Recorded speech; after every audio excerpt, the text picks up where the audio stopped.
Greetings and welcome back to Haftarot, the weekly video cast in which we take a look at the upcoming week's Haftara, understand its underlying message, and understand what its connection is with that weekly parasha that it follows.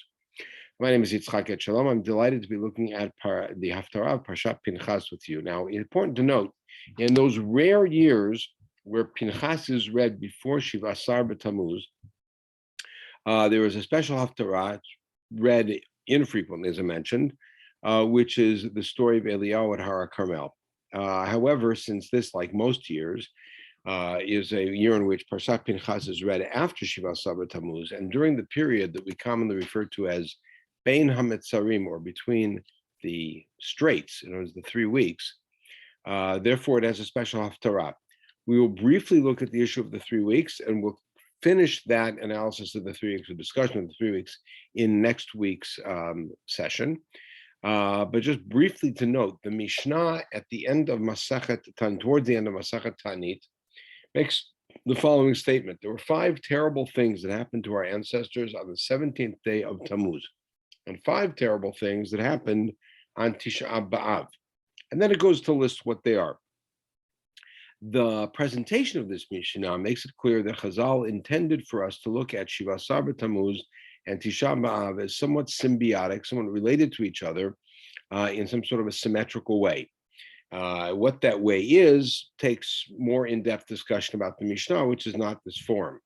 However, what happened as a result of this orientation is over time, during the rabbinic period, it not only became a standard idea that Shiva Asar B'Tammuz stood in some sort of a perhaps pale comparison with Tisha B'Av, but that the 3 weeks between them, they fall out on exactly the same day of the week, would now be regarded as a period of mourning, a period of sadness, a period in which the entire time is taken up with various practices which vary from community to community, of abstention and representing some form of Avilut for Yerushalayim. As a result of that, and this actually predates those practices, the custom arose to read special haftarot for the 3 weeks between Shiva Asar B'Tammuz and Tisha B'Av, and therefore they trump the normal haftarah that would be read with that parasha. Now, Pinehas is the only parasha that could go either way, and could sometimes be read before Shiva Asar B'Tammuz and have its own haftarah that really relates to the theme of Pinehas. Matot Maseh, or Matot alone, and Maseh and Dvarim are always during the 3 weeks, and therefore their regular haftarah is one that is not related in any obvious way to the parasha. And the same is true about Pinehas this year, and as a normal year, where it is the first chapter of the book of Yirmiyahu, where Yirmiyahu is inaugurated and given his charge as a prophet.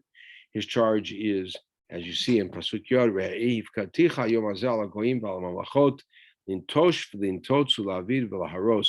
Your job is to destroy, to uproot, but also livnot v'lintoah, to plant, to build and to plant.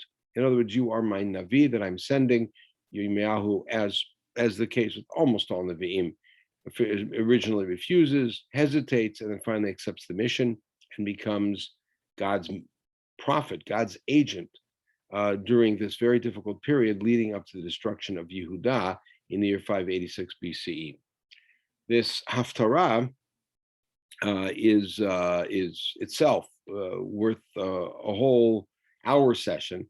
But one thing that I want to point out about it is that when the first chapter, which is relatively short, 19 verses, is done, and Yirmiyahu's mission is presented to him, and he understands what it is he's supposed to do, and it's not an easy job at all, it's not a pleasant job at all, the Haftarah ends off with the beginning of chapter 2. Gorgeous piece, Vayidvar Adonai lemor, at the bottom of the page.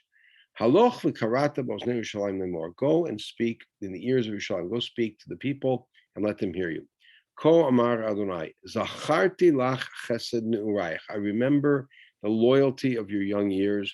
Havat k'votayich, the love of the canopy, as if we were a married couple, when deeply in love all those years back. Lechtech achar b'midbar. You loyally followed me in the desert. Beres lo zurai, in a land that was not planted. What we read about in Parashat Bahalotcha, the beauty of the travels. And so Hashem says, I remember you. And it's because I remember you and I remember your loyalty, therefore I'll reward it. Kodesh Yisrael Adonai Reshit Tvuato. Am Yisrael is sanctified to God. Am Yisrael is God's bikurim, God's truma, God's first fruit, as it were. And therefore, kol ochlav yashamu, anyone who eats it will be held responsible and be guilty. Ra'at alehem nu Adonai.